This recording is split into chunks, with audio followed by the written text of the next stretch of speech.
have such sights to show you.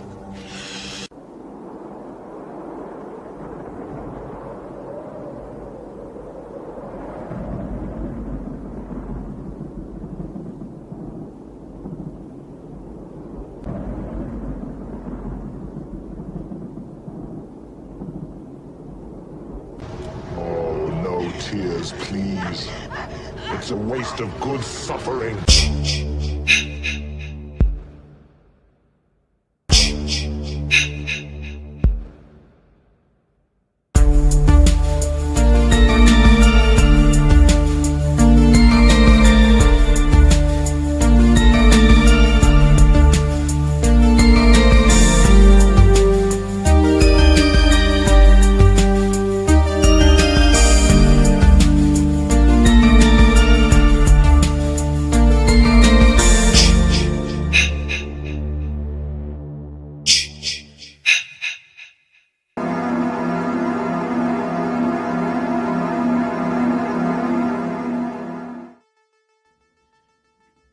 Hello and welcome, ladies and gentlemen, to Tuesday Night Terrorvision. I am your host, Pete Daddy Dollar, right here with my co-host extraordinaire, Gasp! It's J-Man. Oh my God! Hey, how's it going? It's going. I look forward to that every week. Oh, that's good. It's from old Golden Age comics. They would vocalize their.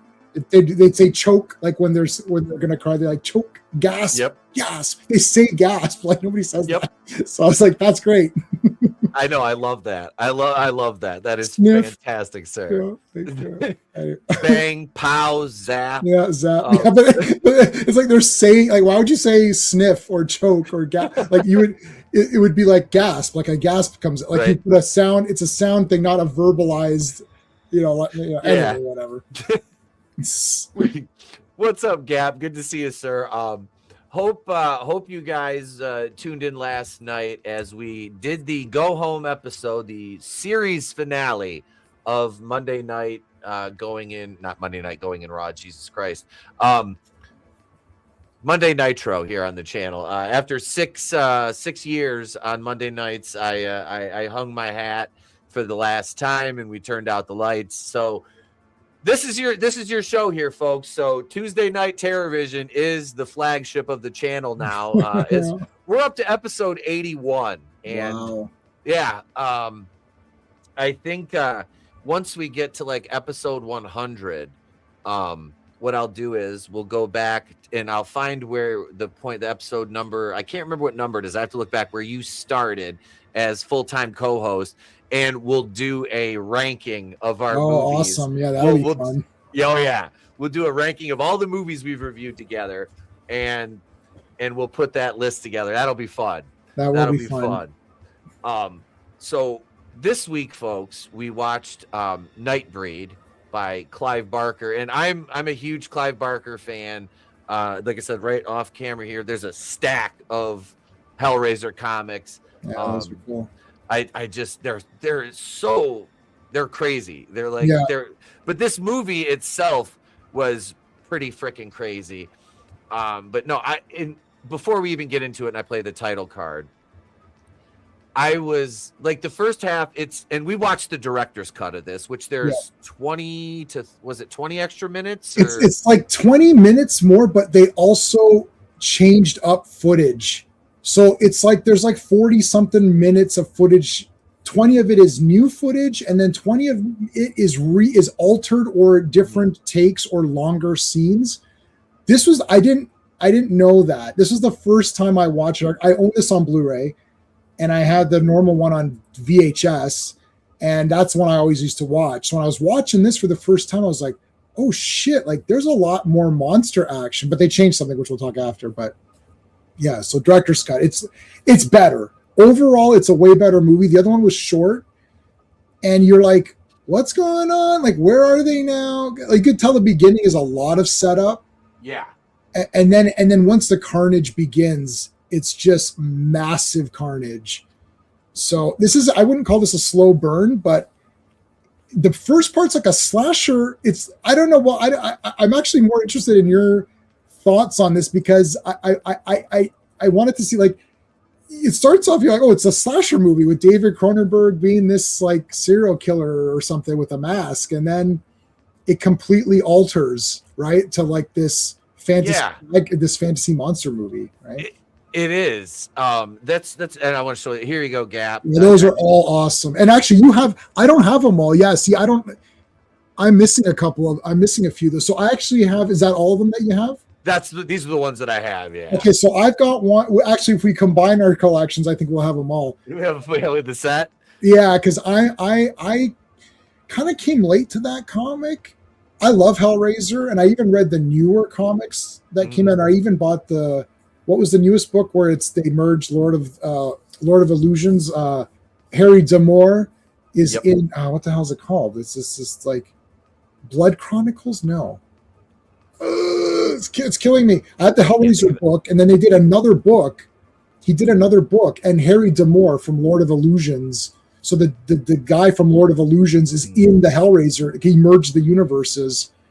What the shit? What is it called? Oh my God, this is terrible. I'm not going to get my phone to go get it out now. But anyways, I got that one too. And I have this book, Cabal. I have this book. I was going to ask you if you had this one. It's in the next room. If there's a minute, I'll go grab it. But like, yeah. Yeah, because this is based on the novella Cabal. Yeah, Cabal, and he wrote that too. So yep. And that's one thing I like about Barker is he likes to adapt his own work. Yeah. And with you, all right, I'm going to play the title card. Yeah, title card. I'll go grab the book while you're playing that. All right, here we go. Let me play this right now.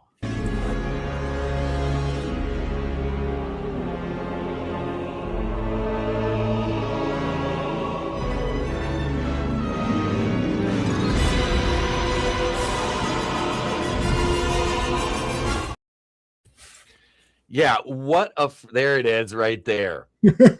Nice. Yeah. Nice. That intro to this, you don't see that anymore. I know. Yeah. I love the lettering with the movie scenes laid behind it. Yes. It's so visual. And the way this movie is, it's the first half. At first, like, I was like, it's kind of, you sit there and you're like, it's kind of a slow burn, man. It's kind of dragging a little bit. Then you get, with Cronenberg's Decker character, which David Cronenberg in this, man, God, he was so good as the killer. That's one thing. He was really good as the killer, as Decker, and so fucking just cold and sadistic. And it reminded me of, what was that movie? There's two of them. It's like the home invasion thriller. Collector? Collection? The Collector. He reminded me. That mask is similar. They got that mask from this. Clearly. Yep. Yeah. I love the Collector movies though, but I'm just saying. Okay, clearly, that's what it was. Yeah. I was like, oh yeah, this is almost, like you could tell they looked at this. Yeah, they were fans, but for sure. You didn't make those movies and didn't see Nightbreed. Like they've seen it, right? They know it. Yeah. Yep. Yeah, that's like the Friday the 13th franchise saying they weren't influenced by Mario Bava. Like, of course, come on. Yeah. But when you get to the second half of this, I want to say this in terms of tonally.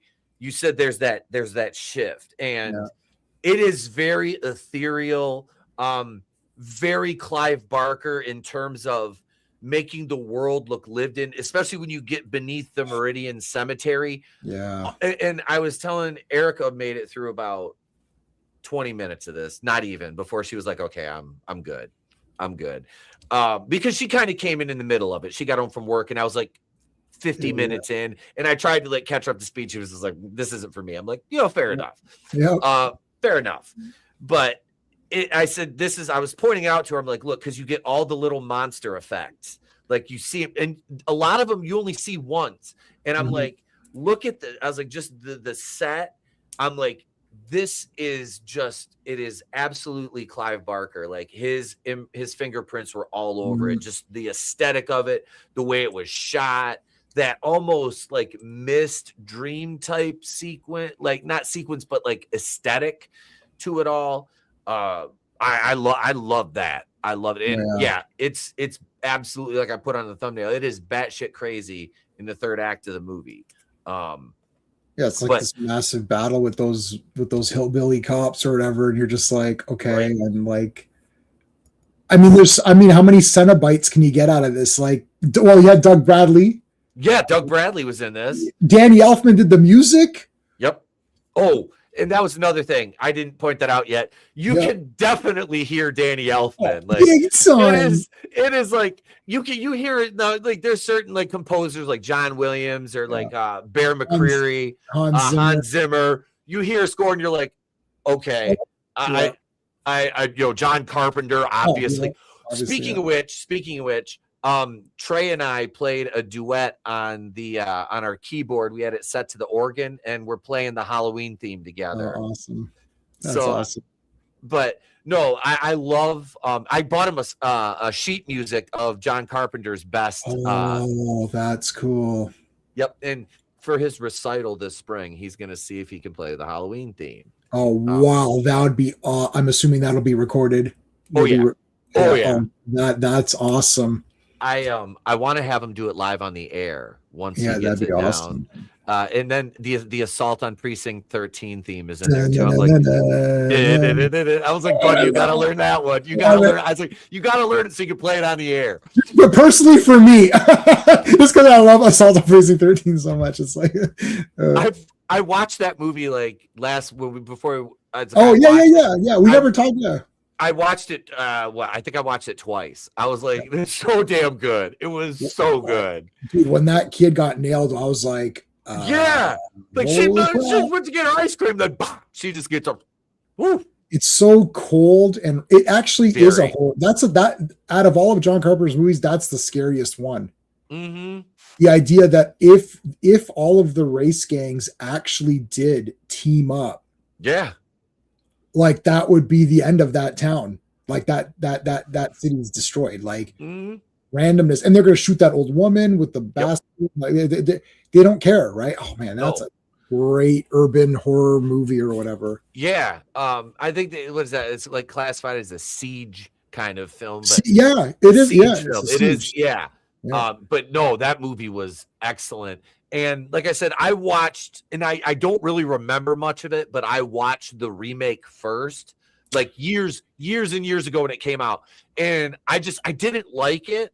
And I'm like, I knew it was a remake. Yeah. But I just watched the, this one, the 1974 one, about 70-something, whatever. Probably about 3 weeks ago, I watched it one night. Right. And I'm like, man, it was so fucking good. It was so good. And then I just watched it again like a day or two later. I'm like, damn. I'm like, yep, I like this a lot. Yeah, and that's a slow burn, but it matters because they set up the location, the characters, everything gets set up perfectly. And so it's like a geographical map. You're like, oh, I know where that entrance is. That's where they are here, and all. Like, it's really neat, and why this character's here, and why they're doing that. And still, I left some mystery, like the criminals, like Napoleon. What did he do? What did he do to go on death row? Why did he kill those men? All that kind of great stuff. Why was he named Napoleon, which I thought was really neat. But this movie too, setting up, this is a weird one because it starts off with Cronenberg already being an established serial killer. So that's like, it's not the origin of the serial killer. No. So I remember when I first saw this, I thought, what the hell is this about? I thought this was monsters. I'm sitting there, I'm like, I thought this was about monsters. It's like, but I'm like, okay, I like this killer. The mask looks good. It's pretty good gore. Like, if this had just been a slasher movie and continued on, it still would have been cool. Yeah. And if they didn't have the slasher parts and just the monster parts, it would be cool. But you got both together. So you're like, you got this weird, slower slasher movie in the beginning, and then it transforms into this bonkers, crazy fantasy monster movie. You're like, how did they merge these so perfectly? How did this happen? Like, it kind of happens without you thinking about it. You're like, oh, this is a monster movie now. What the hell? Yeah. When did this flip? Like, I'm watching it now. I started early because it's 2 hours, so we're not gonna go 2 hours. So I was as soon as Boone gets to Midian or whatever it is, and then that guy comes in. It's like from that point on, it's like a whole different thing now. And then he gets shot. Cronenberg's like, he's got a gun. Yeah. Dude, fucking some of the characters in this like were. It was this was the only thing like the comedic shit was kind of like, and I say shit and I don't. It's not that I didn't like it. Yeah. But it was so non-Barker. Like that was because Hellraiser. There is like, oh yeah, nothing. None. There is no humor in that fucking movie. Well, unless you have a dark sense of humor, some of the shit you might find funny, like I did. Some of the what's her name, Julia. The way she lured the guys up the attic and hammer to the head. I'm just like, like some of the shit was funny to me in that respect, but like it wasn't intentionally comedic like this was. Right. But it worked in terms of the story and like the world that they build that this exists in. It's like, like the Nightbreed characters being unintentionally funny, and with some of them were meant to be funny, but like the guy with the two arms that come out with the eye. Yeah, he's all goofy, sucker. Right? Yeah, like those, like him. Yeah, he's supposed to be funny. But the Cronenberg stuff, like where they show him killing that family, like that was brutal. Like the wife, like, and they did a good job of just like making them an average looking family. Like they weren't overly pretty people. They were just like your average run-of-the-mill family. Wife gets her throat slit in the kitchen. The husband sitting in a chair. He doesn't realize. And then it closes in with him seeing and locking eyes through his mask with the little kid and him going up the stairs. Very Terrifier 3, anyone. Oh, big time. Yep. Right there. Big time Terrifier. I love picking stuff like that out now. Is like, holy shit, dude, this is so where fucking Damien Leone got that scene with art for Terrifier 3. Like, but Damien went a little more in depth with it. Right. So I know a Nightbreed would have been like, canceled super bad. I mean, there's already the video nasties, and those video nasties aren't even anything compared to like one Terrifier 2 scene. So no, and dude, it's such a good thing to bring up too, because we always talk about Friday the 13th and how the MPAA butchered the Paramount 8, butchered them, except for part 8. They really didn't edit much out of part 8, I don't think.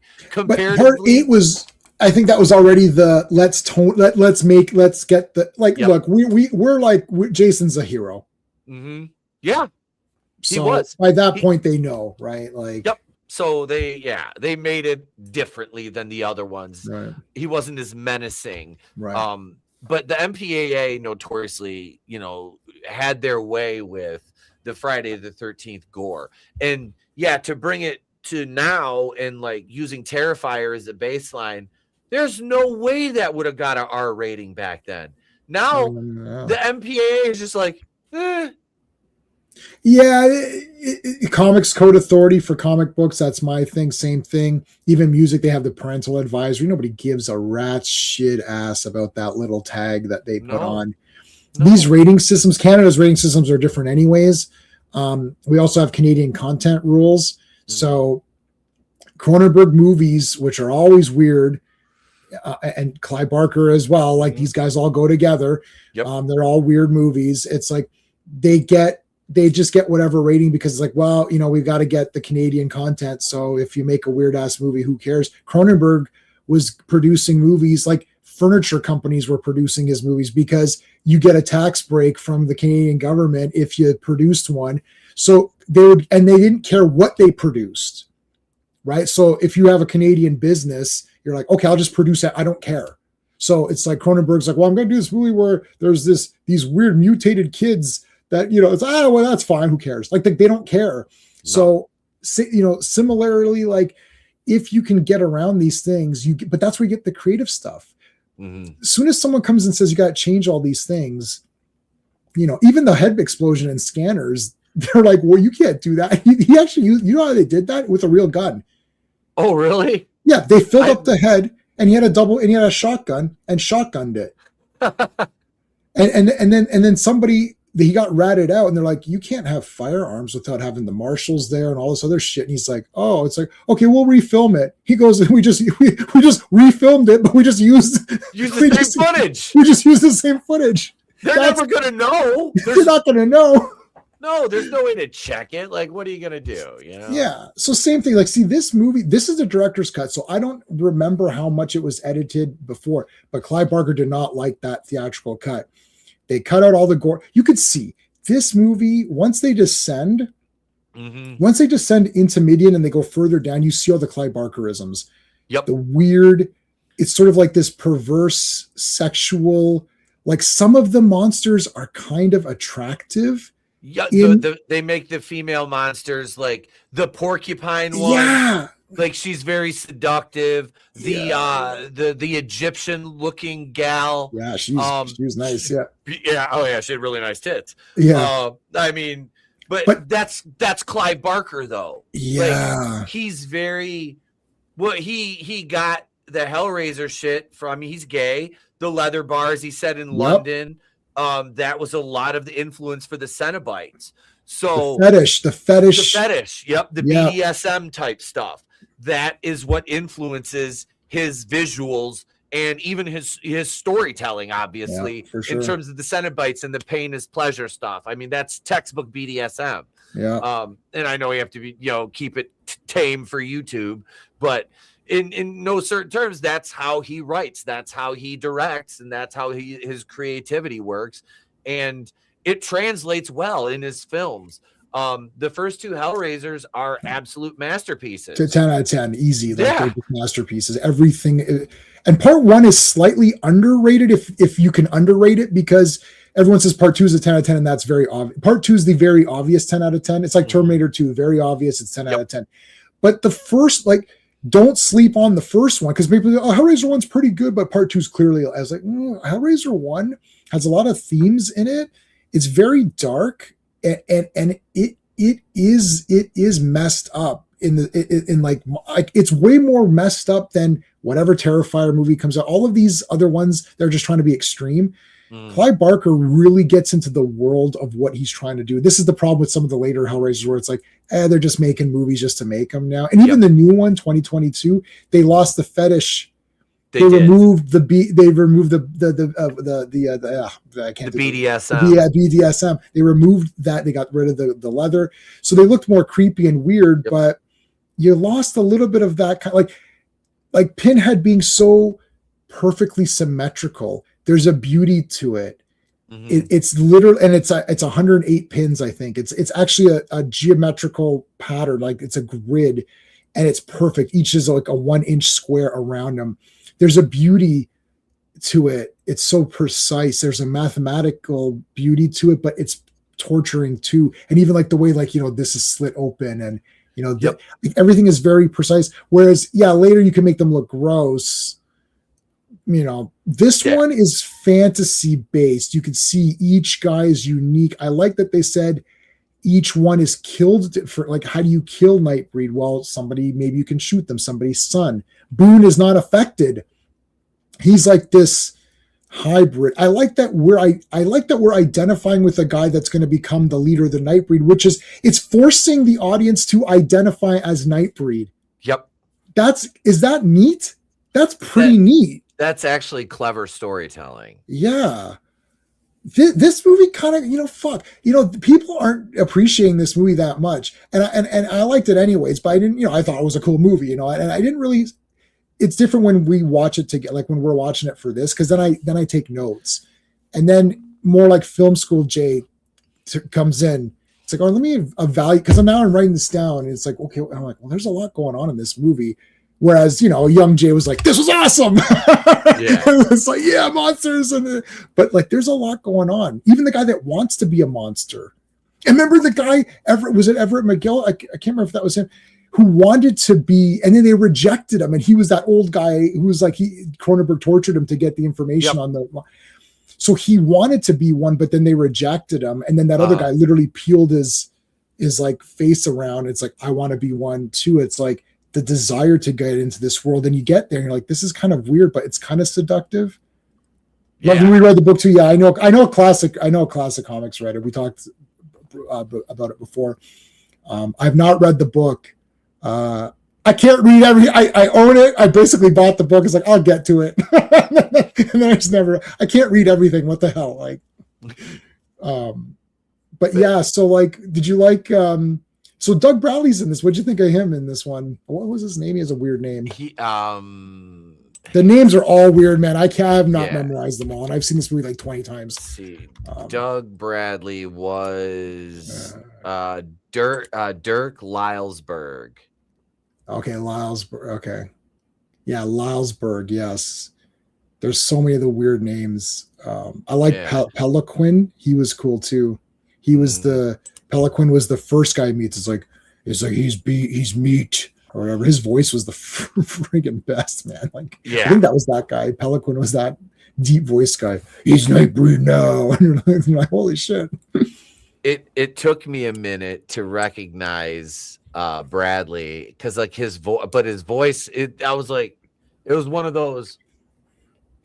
And then I look at the credits. I'm like, oh, okay, that's who that was. All right, because I'm like, I waited till the end of the movie to look it up, but yeah, he was the like the leader of them before Boone shows up and kind of stuck in his ways, and it cost them. Which makes sense too, because you got older. It doesn't matter where you live. The older folks don't want change. Yep. And that goes whether you're a monster or if you're a human or whatever, same thing. It's like, no, this is our laws. The laws say this, and this is our thing. It's like, yeah, but Boone represents the new Nightbreed, which is sort of this hybrid version or something, and he's going to lead them. Now it's supposed to continue on. Like, he's supposed to be leading them on, and then, I mean, obviously there's no part 2, so. Yeah, they set up. They set up for a part 2. The fucking Cronenberg kills so many people in this movie. Like, I think he has the highest body count in the whole movie, honestly, because what did they say he killed? Like 6 families. Yeah. And then he kills, like, I don't know, at least the 2 people in the hotel. The family of 3, the hotel people, that guy who he tortured. Yep. Then there's like that woman who's cleaning up her. Yeah. Oh, was that the hotel? That was the hotel. That hotel. That was the 2 girls. Yeah. So one girl and the guy. The detective. Oh yeah, the detective. I liked that guy. Yeah. Like, he didn't shoot at Boone when he was killed initially. He didn't even fire. Didn't even draw his weapon.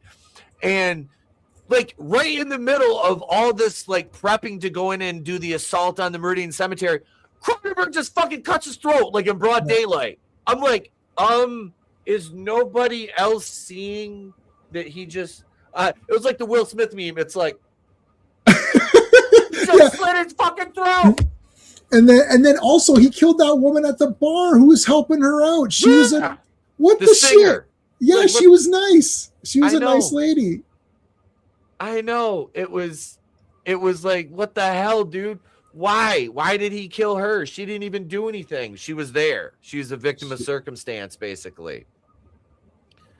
It was like, what the hell? Yeah, he'll eliminate anyone that's just like kind of like even remotely involved in his way or something. It's just like, okay. But like, once they go to Midian, the sets are pretty cool, and then there's a lot of monster action. The berserkers. Oh my god, yeah. What? Those guys are like crazy. Yeah. And you could just imagine, like, so many people got inspired by this movie. Hey Dan. So many people got inspired by this movie. You could see it in certain shots, and as you're saying, even like just like angles and even like little things that happen. Like, I mean, it should be way more known. Like, there should be, like, where's all the figures? Like, you'd think that this would be like Underworld. There's that Underworld with what's the girl's name? Kate Beckinsale. Those came out. And there's like 5 or 6 of those. And I'm thinking, those are okay movies just to have on, I suppose. I don't really, like, they're okay. But like this movie is way better, and dealing with a similar topic, but dealing it with it in their own way. They don't just have a werewolf and a vampire. It's like all weird monsters. I love that little girl who is mutating and dying in the sun. Yeah. And she's just like this monstrosity, but you felt bad. It's just so weird. Like that part's right now. And it's this grotesque monster creature, but it looked sad, and you felt bad for it. And then the girl comes and helps it. And you're like, this is really neat. I think Clive Barker is like really the only kind of guy, or not too many people can really, maybe Guillermo del Toro could do this too with some of his things. Yeah. Porcupine Lady. Yeah. That was very cool. The design. She's neat. But yeah, she brings the kid in and then it turns back to humanoid form or whatever. But not too many directors, filmmakers can get that across. Like, you'd be like, you really have to love. It's like Tim Burton, Guillermo del Toro, a couple of these guys that they really love these kind of these beautiful, grotesque things. Mm-hmm. But Clive Barker takes it to a slightly more extreme. Like my wife is definitely not Hellraiser. She would not. I think she would maybe like some of the ideas of this, but it would be a little bit too much for her. Like, oh, it's too much killing and the gore and all that kind of like loses. She might like check out. Mm-hmm. So I didn't even show it to her. I was like, I'll just watch it on my own. But she thought the idea sounded cool when I was telling her about it. But then I'm like, yeah, but I know how you are. Like, she'll watch and be like, yeah, this is a bit too much. Yeah, the makeup. Who did the makeup? Let me look. Let's see if you can. I don't think it's not K&B or any of those guys. I don't think. But like, even the girl, like Boone's girlfriend, is a very solid girlfriend. Like she will not stop till she helps him. She's looking for him. She doesn't give up on him. She goes into Midian. She's like, no, I'm not leaving until I see Boone and we figure this shit out. That's pretty good. She wasn't an annoying character. She was pretty well written. She didn't make you dislike her. So I give her kudos for that. That's good writing.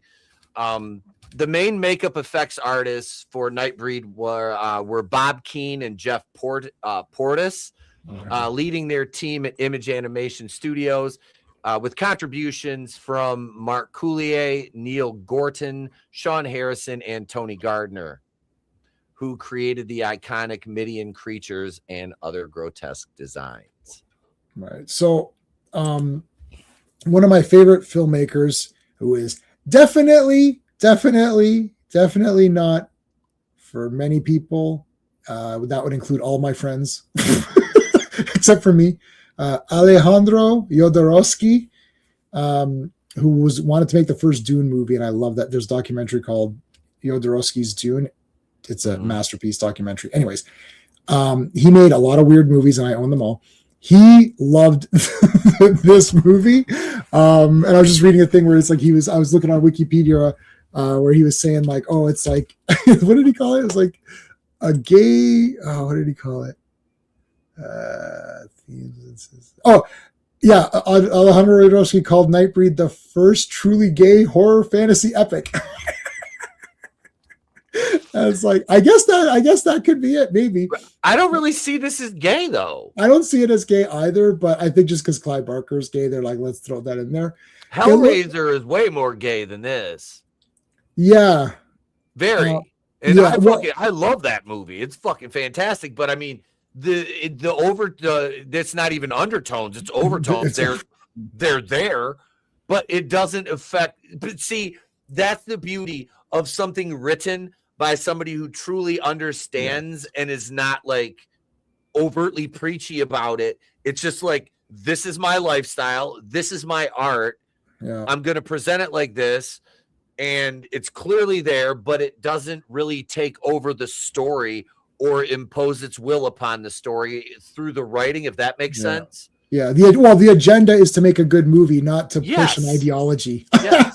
The agenda is make a good movie that people can think about, have themes in it, and not just one theme. I think a lot of the times, hey Dave, I think a lot of the times when people get turned off is that if you're doing like a gay theme, then that's really the only theme. Yes. That's where people get, and then they're like, well, I'm not gay, so this feels like it's not made for me, so I'm not going to watch it. And then there's the complaint of nobody went to go watch it. It's like, well, you wrote it too specifically. Like, if you are like, you're a professional wrestler. So if there's a movie on professional wrestling that is so in, right? That's so in, it might exclude generic people who are like, well, I don't care about wrestling. So I don't care about this movie. Like some movies can, like The Wrestler can transcend a little bit. I was going to bring that up as an example, because The Wrestler doesn't focus on the bright lights and the huge arenas. It's an independent wrestler. Yeah, it's a character movie. Yeah, it's character driven. It shows the grimy side of it, and some of it is still like that. I work for a company. I only wrestle in one company now. I'm 45. I'm not traveling all over the place. I'm not one of the young kids. Right. I don't. I'm married and got a kid. I don't do the road thing anymore. Right. That was in my younger days. But no, it's a very niche lifestyle, and the way that movie's made, it focuses very little on the actual in-ring. I mean, they do have some brilliant fucking in-ring scenes with some, like, Necro Butcher that's in that movie. I've been on cards with him. Oh, okay. I never worked him, but right. Because I number one, I wouldn't, because I don't work that fucking style. That's great. Yeah. I don't work that insane hardcore. I know. I actually don't find that to be exciting for me. I think I'm too like, I'm actually squeamish on that, which is odd since I can watch The Terrifier, no problem. Right. but you see, like, when you see somebody stapling something in their head in a wrestling ring, ladies and gentlemen, those aren't fake staples. That's not a gimmick. They're stapling shit in their fucking heads. Yeah. When they're busting light tubes with cancer-causing fucking powder in them, those are light tubes with cancer-causing powder in them. Barbed wire is real barbed wire. Yeah. And when they're bleeding, they're bleeding. But yeah, that's the caveat. But The Wrestler is in Darren Aronofsky, which he did that uppity ass movie. Was it Mother? Oh, I didn't see that, but it looked weird in a way that maybe I might think it's neat, but it's got what's her name in it. I don't like, is it Jennifer Lawrence? Yeah. I'm not a super the first female action star ever. And we should refer to her by her married name, Mrs. Jennifer Weinstein. Oh dear. She was definitely very hands-on with that guy. But I did a video on that years ago. I'm sure she did a video on it too. Yeah, I remember the fappening. I think her nudes leaked. Anyway, but no, we just no. So okay, the point is that what are we talking about? If you get so The Wrestler was trying to be more character, not as niche, driven. But if you if you take that movie and rework it and make it about the business of wrestling, that might alienate a generic audience. Like, I don't care about wrestling.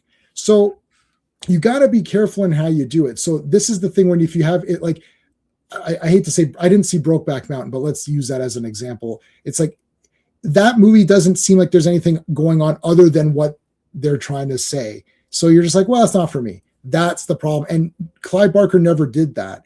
The point of it is that if after you watch a movie, you shouldn't really know what the director personally is like was the director a white guy? Was it a black guy? Was it a black woman director? Was this a gay black guy director? Was this an Asian straight director? Like, you should be like, wow, that was a great movie. Talk about the themes of the movie, and like, oh, this person directed it, and then what else have they directed? That's how it goes. Hey, Fatal J, Nightbreed messed you up as a kid. 9 years old. That's no problem, dude. That's totally fine. 9 years old is great on that. I think that's perfect for this. Yeah. Gay. Yeah. Well, I know, like, Bride of Frankenstein, it's two men creating a life. That's one thing where they say James Whale.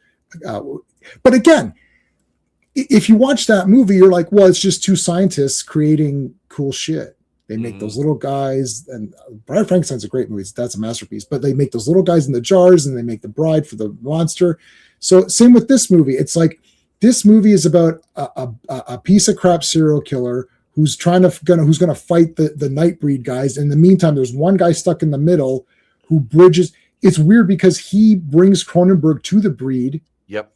right? But inadvertently, but we get to the breed through him. And we're like, at no point in time are you on David Cronenberg's side, unless you're me, because I was like, yeah, like he's. But you're not on his side. You're with Boone. He's a great character. He's innocent, and he becomes a Nightbreed guy, and you're like, this is pretty cool. And I feel Exorcist must. Oh, Exorcist is fine. Nothing's gonna happen. Did you like? Nothing's. Did you? I don't know if anyone watched Ricky Gervais's latest special, but I love Ricky Gervais. He talked about the Exorcist. It's like your mother is doing this in hell. She's like sucking in hell, and he's like, well, if you're in hell and that's the worst thing that's happening, then that's not that bad. He's like, he goes, this guy's being skinned alive. This guy's getting his eyes gouged out. Your mom is having to suck. It's like, well, that's not that bad. And also, who's the one getting it? Because it's in hell. Shouldn't you be suffering? But anyway. Whatever. Yeah, what if she likes to swallow? I mean, I don't know. But no, like the way that they made this movie, it's not, I don't think it's not, I'm not bored by it. It's not slow in my opinion, but it is slow in the storytelling because once you can't just go into that world. No, it takes a proper introduction. Yeah.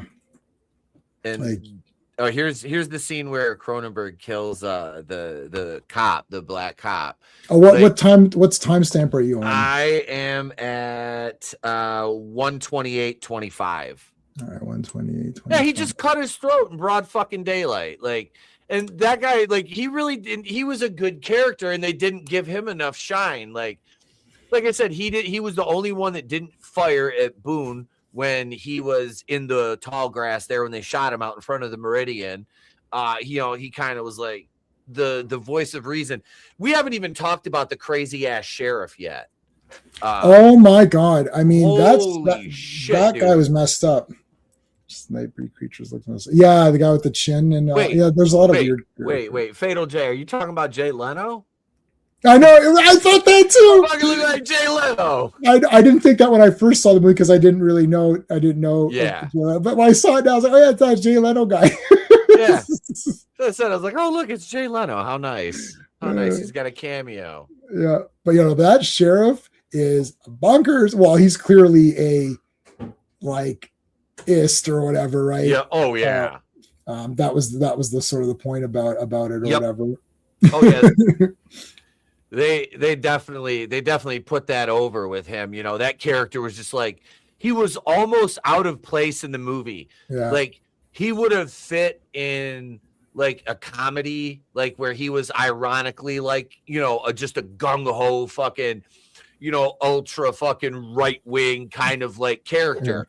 Yeah. And it was, and he was that in this, but it wasn't to the fact where it was like, here's your face and here's the movie going like, it was done well. And they showed it. Yeah, there's two endings because the theatrical cut was 102 minutes and the director's cut is 120. Yeah. So yeah, this one has a different ending, and this had an $11 million budget, and it had a box office of 16 million. So should have been way more. Yeah. I think the creature effects alone and the third act of this, the denouement, were definitely worth the price of admission alone. Oh yeah. Now there's way more of it here. Mm-hmm. I haven't seen the regular version in probably 10 years. I had it on VHS. I actually bought the Blu-ray, and I thought the Blu-ray came with both versions. Mm-hmm. It doesn't. It's only the director's cut. The 4K comes with both versions. From my memory, well, this I know for a fact. At the end of the theatrical cut, David Cronenberg is resurrected. Decker is resurrected, and I just was jumping up in joy. I was like, yeah, because like now he's gonna be like this like zombie character or whatever. It's 40. Okay, so they put that's 40 slightly minutes of new footage. Yeah, it's 20 minutes of new footage, and then 20 minutes of altered footage or other takes of footage. So it's like the Alien Part 1, Alien director's cut, where you see Dallas and stuff, but in the original one you don't see Dallas, but the movie is shorter. So the director's cut of Alien is shorter by a minute or two, but there's new footage. Firstly, I'm always give me the theatrical version. That's what came out. Then I'll see these other ones. But the director's cut, because I remember the original one of this was pretty cool. I loved it. Obviously, I watched it a bunch of times. And then when I was watching this one, it was pretty much the same. Hey, Tail scrambles. It was pretty much the same, but hey, Death Dealer, cool. I like that. Death Dealer, that's Frazetta. What was I going to say? Yeah, so it's like it's pretty much the same kind of thing, but like having but this one doesn't have David Cronenberg get resurrected. What the heck? That was the best Clive. I'm going to call him up, dude. Put that scene back in, and then we're good. It's like you got to have Decker come back. He was too awesome to just get killed there or whatever. He was clearly so awesome that he needs to come back. That character was freaking just like I said. He was very, very cold. For introducing you to Go Hang music. God damn it! I don't know what that means. I'm not going to Google it. So it'll be one of life's mysteries for me. I don't know. Yeah, all right. I got to do because Scrambles is all tatted. I got it's like you. I got to show it off, dude. Do it. Here we go, bro. Hang on. I'll embiggen myself for a moment here. We'll pause for the tattoo cause, but yeah, I got a Jerusalem. God damn it, it's backwards on the camera. There, I got a Jerusalem cross. So that brings the other ones over here. You've seen the Jason one, but yeah, man, that's the new one. Got that done Friday. But yeah, that's the new ink. Yeah. I'm gonna add Deus Vult to that eventually. Let it heal for a bit. I have to time them out when I get them with my wrestling shows. I cut this one close because I have to wrestle this Saturday night. So I'm just telling him go away from my chest or I'll just be a bit sore. No Gunther. No chops or whatever. Oh, if somebody chops me, I'll punch him in the throat.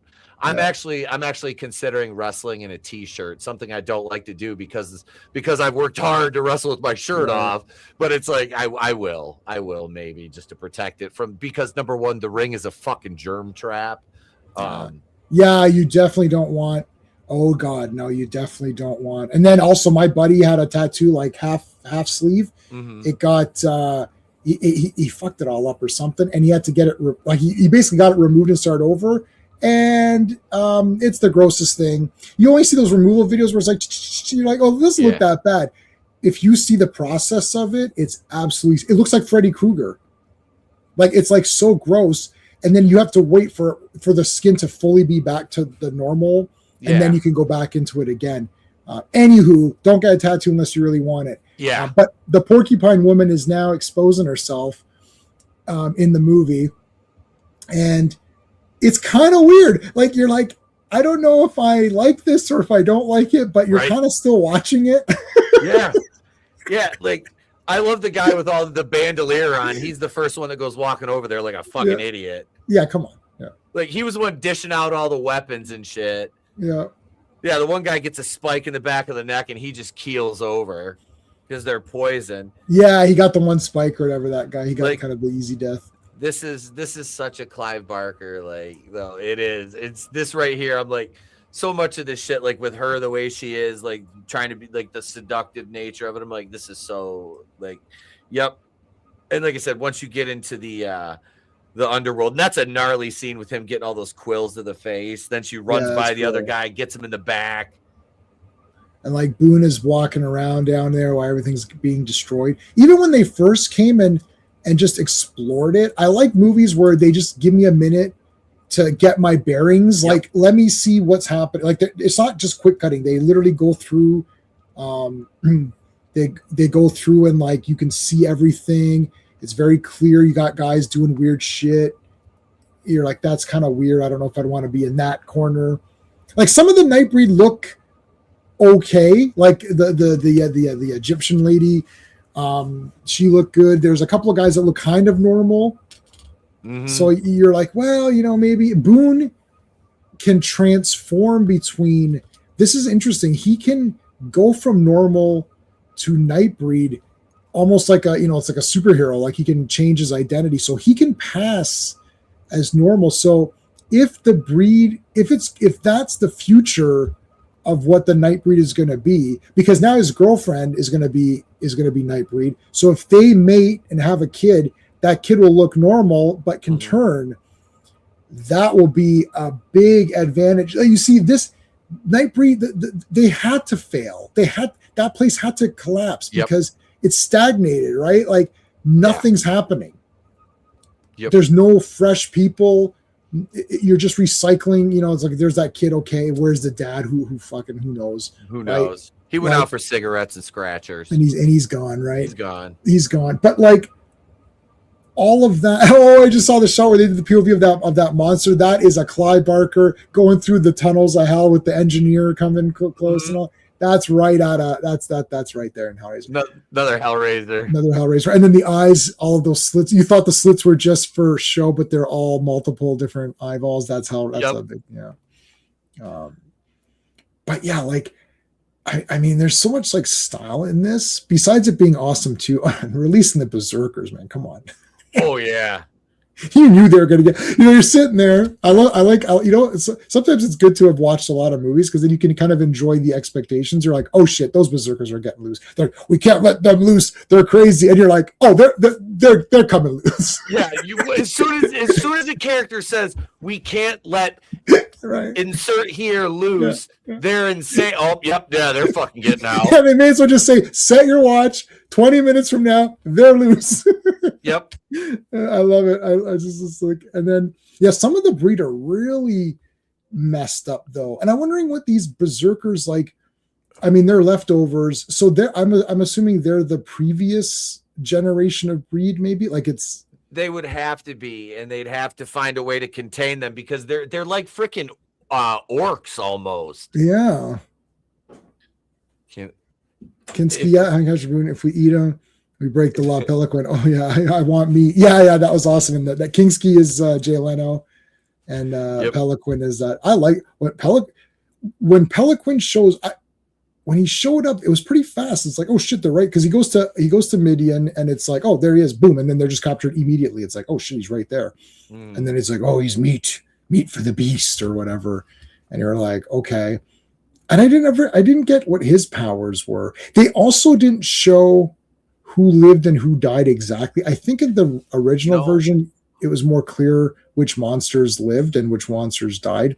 Here, you got to see some of them at the end that were still alive, but some of them you're not really sure. Like did that guy make it or did he die? Because they show a lot of different guys. And you're trying to think of them in your head. Like, okay, there was that guy with the horns. Then there was that guy with the snaky things. There was his buddy. And there's a lot of guys who are trying to figure out, like, oh yeah, who got killed and who didn't get killed or whatever, right? Oh shit, this missile launcher, that was bad. That's fucking. Yeah, he blows up. Yeah, because the guy with the rocket launcher, he shoots does he shoot the truck? He ends up blowing the truck up. He ends up blowing up his own guys or whatever. Yeah. Like, dumbass. What the hell was he going to do with that? Like, completely misses the two monsters. Like, really? Like right in between them. Yeah, clearly a lot of those cops weren't really, suited for this battle, but some of them were gung ho about it and some of them weren't, right? Yep. Yeah, it was they were there to be cannon fodder. Right. It was they killed a lot of the Nightbreed though. And it was like when they were going through and they were shooting them, you couldn't really tell, like you're talking about.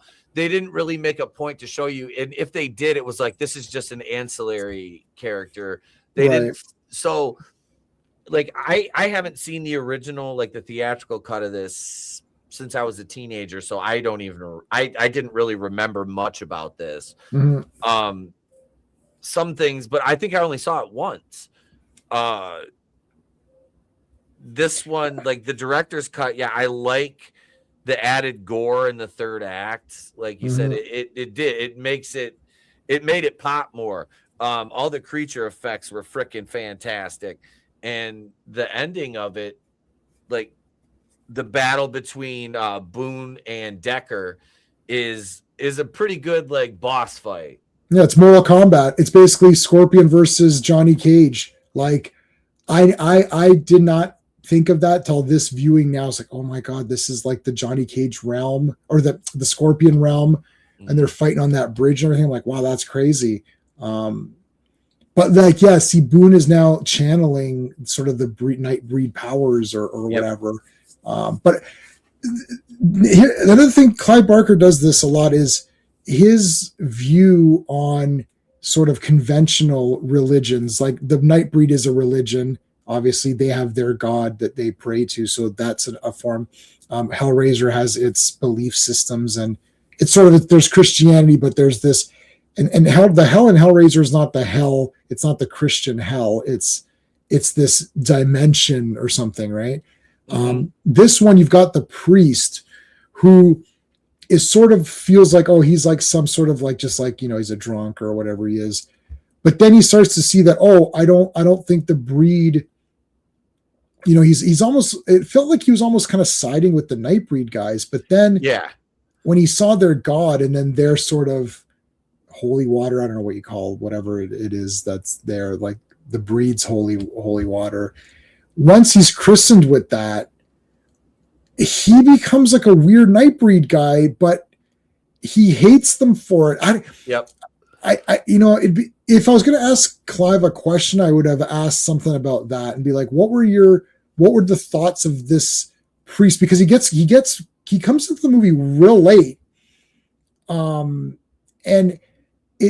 I don't know what to make of him. Like I felt like, oh, he's with the Nightbreed. Well, first he's with the cops. Right? He's like, okay, we got to clean these guys up because they're the devil or whatever. They're part of Satan's army or something. But then he's kind of like, well, this is wrong because now they're just arbitrarily killing anybody. And some of them look normal. Mm-hmm. So he's like, well, I don't know.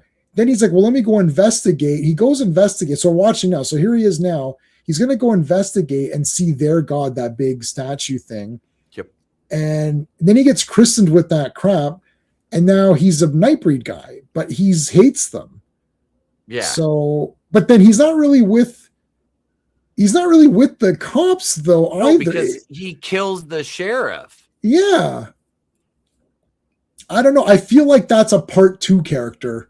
Yep. I think you would have had him and Decker back, and they would have both in separate instances been going after the Nightbreed, and they would have been fighting a battle on 2 fronts until the end. And maybe the priest character would get killed off first, and then it would be Decker against Boone again in the end of the second one, which I think would be viable with the Decker character, especially with him getting resurrected. Yeah, he's definitely 100%. I know for sure he's resurrected because I watched that movie. I don't remember the other details of the ending. I did double check. There's the website, what did they change, or whatever it is. So, and then I did confirm that before the stream that Decker does get resurrected in the theatrical cut. There's other differences which I didn't read the whole article. I just wanted to see if he got resurrected because I'm like, did I imagine this? Because maybe I was so excited for Cronenberg to come back that I imagined that he came back. I was like, no, he came back.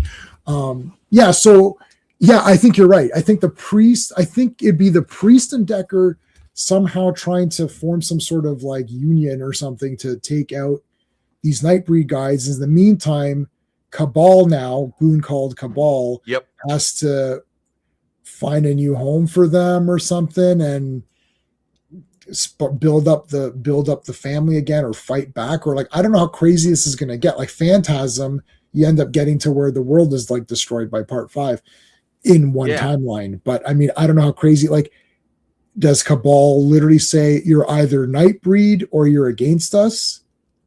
Right? Like is it like Magneto? Is it the Brotherhood of Evil Mutants? Or is it more like X-Men where we know we're different. We're not looking to kill humans. We want to be left alone. But if you're going to start anything up, you're going down hard, right? Like, you come into Midian or whatever the new place is going to be called. You come there, we're going to rip you to shreds. So just stay away. So now this god was awesome though. I have to say, this is like pretty cool. Again, a lot of the same effects they use in Hellraiser 2, which this is what, 3 years after that one? What was Hellraiser 2? Yeah, so Hellraiser 2 is directed by Clive Barker's sort of protege or whatever. I can't remember the guy's name now, which is terrible, but what do you want me to do? I'm getting older. Hellraiser 2. That was what? 88. Hellraiser 2 is 88. All right. So 87 was the first one, or 87 was the first one. They were a year apart. I didn't realize that. Okay, Tony Randall directed the second one. So Clive may have been working on these together or whatever. So my impression is it's more of a Magneto view with Boone leading them. Okay, with Boone taking, but he may take a moderate sense. Okay, yeah, I get you. Yeah, so more like Magneto, like they're actively, like, because Magneto's actively doing stuff to further the mutant cause, whereas Professor X is reacting to things that happen to save people or do whatever. So he's trying to kind of, be a hero. Yeah. So now the movie's ending off here with the girl. I don't remember exactly. I think for some reason, I think maybe he just turned her as opposed to her committing suicide or something. Yeah. Like, shit, this bitch just committed Harry Carey. Yeah. Like she's just like, I am not the honorable, and like ran herself through. I was like, Jesus. Like, well, that was. I mean, if you want to turn, that was the way to do it, because then he had no choice but to turn her. Yep. Yeah, because he wasn't going to let her die. Yeah. But yeah, so I wonder if she'll have those. Yeah. Signs. Yeah, because he's almost got like those patterns, like glyphs on his face. And shit. And the concept of Boone, Cabal being like a hybrid. Again, as we look at things that movies like this have influenced, Blade, anyone? Yeah. A Bridge Between Two Worlds. Oh, like, yeah. I mean, and I'm not saying, obviously, the Blade. Well, Blade's been around for longer, right? I would say, he's Tomb of Dracula. So that's probably, I'm going to guess like late 70s. Let me see. Tomb of Dracula. Oh, I'll just say Blade. Blade first appearance. What year is that? 73. So I was a little, so it's mid 70s, not late 70s. But yeah, so it definitely predates this. But Blade, I mean, if you read Blade's first appearances, which I have read, it's not like the Wesley Snipes looking, like he's got an afro, he's wearing a green jacket, like it's not. I don't know when they fleshed out that character. Classic Comics might know, or somebody else in the chat might know. I only own like maybe 6-7 issues of Tomb of Dracula, but Tomb of Dracula is a goddamn masterpiece comic. I have it all on digital.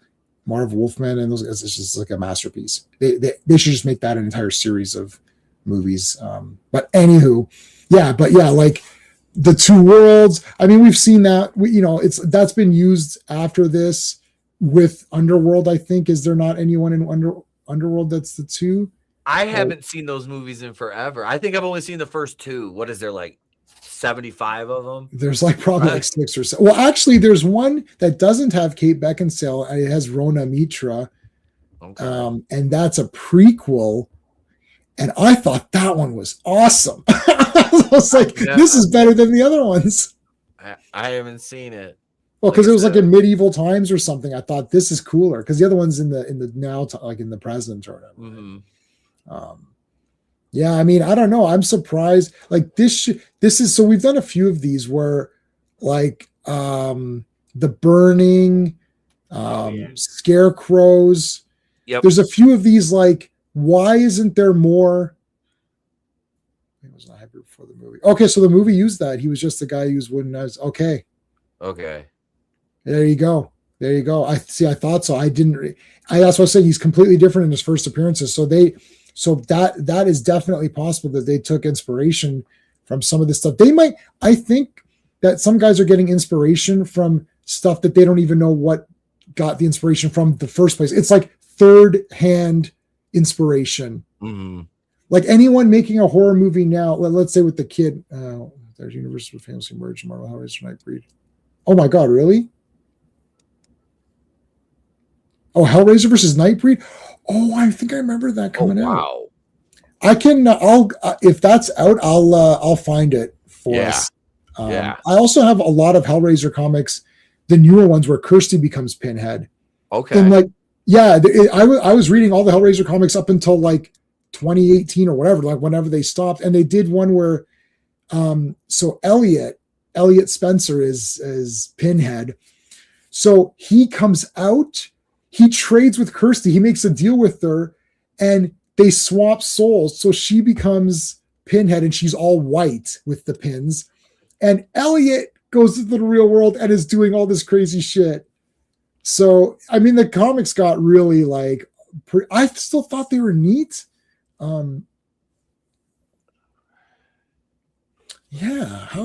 Okay, so yeah, Nightbreed. What was the other one I said? Oh yeah, Burning, Scarecrows, a few of the other ones that some of these weird ones that I recommended out of nowhere. Even Hardware. Where's the sequels on these movies? It's like they all became kind of mini cult classics. Yep.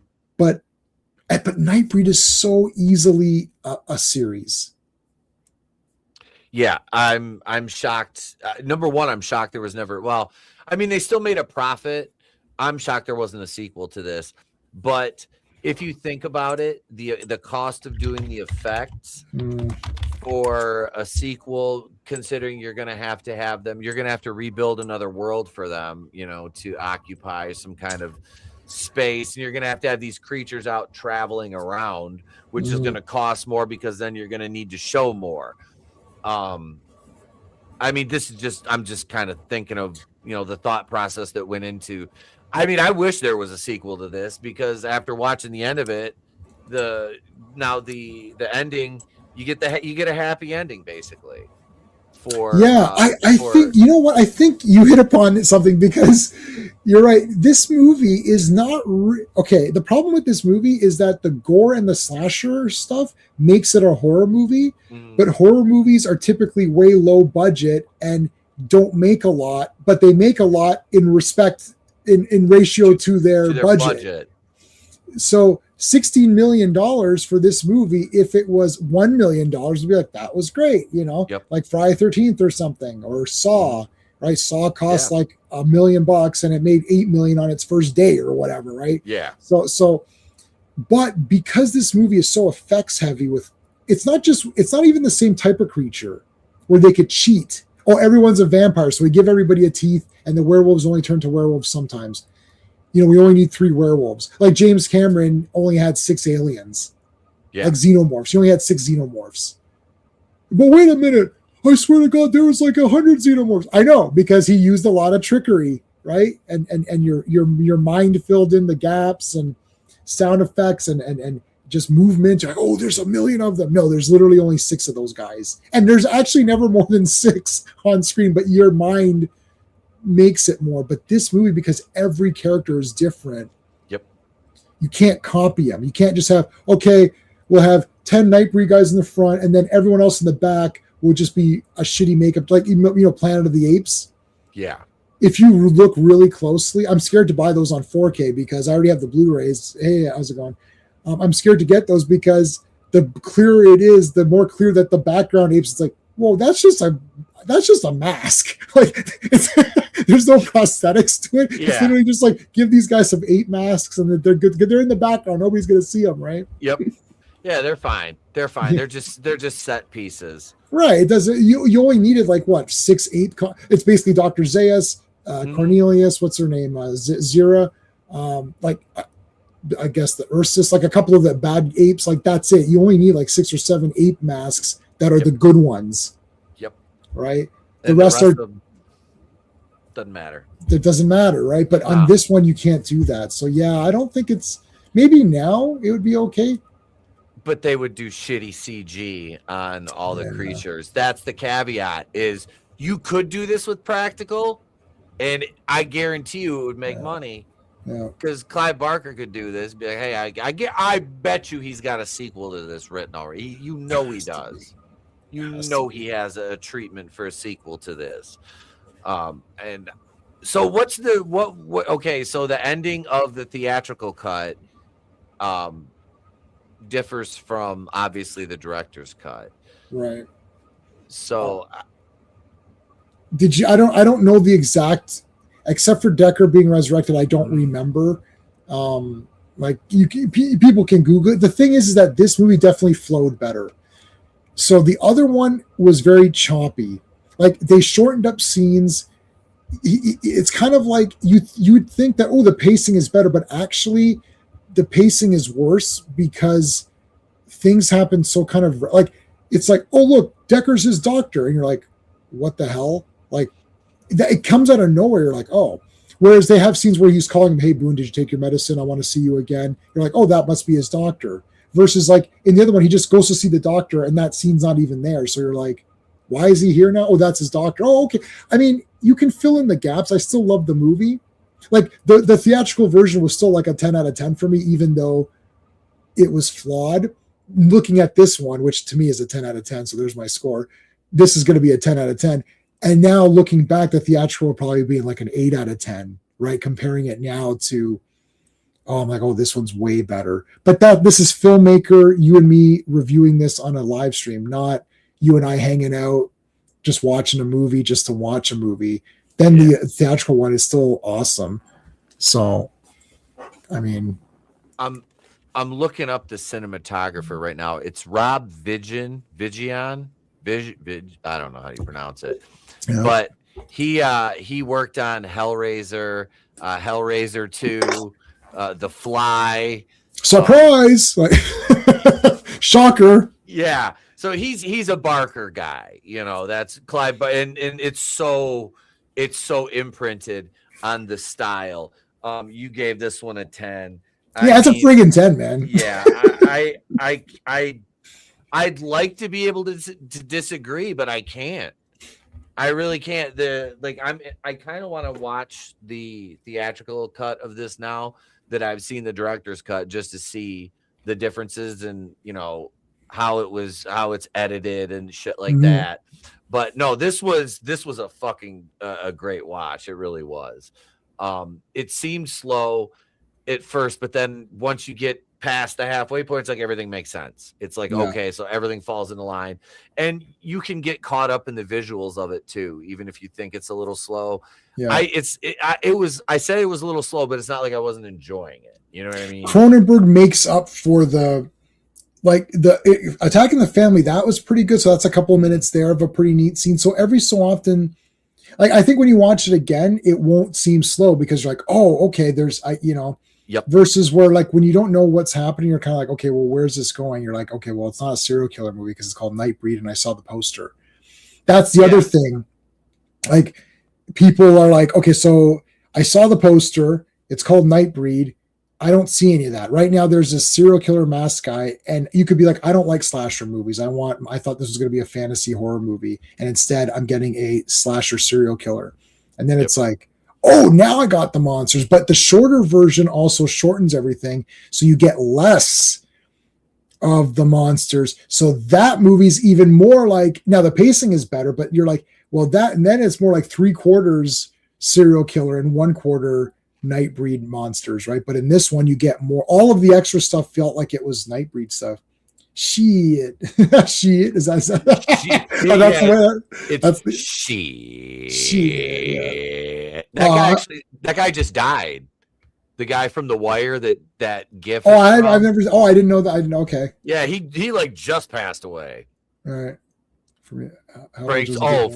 Frank's reanimation in Hellraiser. That was fucking amazing. Yeah. And that was 1987 effects, and it still holds up.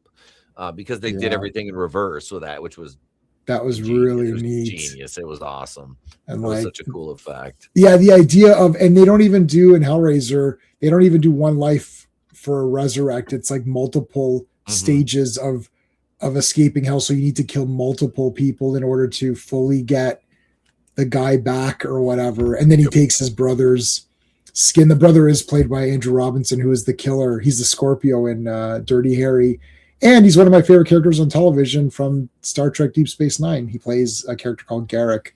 And he's an absolute friggin' awesome actor, and I'd love to meet him. I talk about Deep Space Nine, not Hellraiser, but I mentioned Hellraiser. And Dirty Harry. He was awesome in Dirty Harry. Like, he's the Scorpio sniper killer, and he's a piece of shit in that movie too. I love that he's the dad in Hellraiser. He's like, yeah, I'm the dad. And I'm like this big nice guy, and I get screwed by my brother at the end. Yeah, he's married to an absolute psychopath. Yeah. Oh, Julia's awesome. She is a total awesome. bitch. But Oh she's God, yeah. awesome. Yeah. Oh, the actress did a hell of a job with. Oh, her. she's. I don't think I've seen her in any. You know, she needs to get more credit because in part 2, Jesus wept. Yeah, that's Andrew Robinson. That Julia in part 2, she is awesome also. Yeah. And like, yeah, the acting is good, and the way that she's even manipulating Chenard a little bit, like, and she's very seductive, but like, it's not obviously seductive. I don't know. That's just like they just did that movie so perfectly. Yep. And I like Kirsty. What's her face? Yeah. Ashley Lawrence. Ashley, yeah. Ashley Lawrence. Yeah. No, she was good in those, man. I love Hellraiser. This was a great watch. Yeah. Highly recommended from both of us. For sure. But so gang, that's gonna do it. Thank you everybody for tuning in tonight. I will be wrestling this weekend for Super Shogun out in West Branch at Dragon's Den.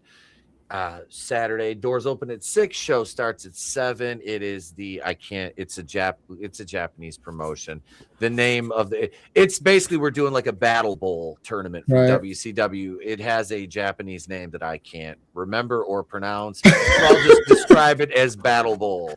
Random, because like it'll be randomly paired tag teams, which I'm entered in that as well. So yeah, we'll be back here next Tuesday though, 8:05 Eastern. Pay attention to the community tab. I'll let you know ahead of time what movie we're watching when we figure that one out. And yeah, that'll do it. Subscribe to Jay. His link is in the description, as it always is. Thank you, Jay, man, for being here, brother. Thanks for having me. This was awesome. I love talking to this movie. Absolutely, and Happy New Year, man. Oh yes, Happy New Year. Yeah, it's like I don't even think about that. It's like I forgot. Yeah. It's been a minute, but yes, it seems like it's been longer than it has. It feels like it's been longer, but it hasn't really been actually that long. I think just like a lot happened. So yeah, but thank you everybody for tuning in. Have a great night. I'm Pete for J-Man from Wrestling with Horror. If we don't see you, have a great day. A pleasant tomorrow. We'll catch you on the next one. Remember, it's always better to burn out than fade away. Deuces.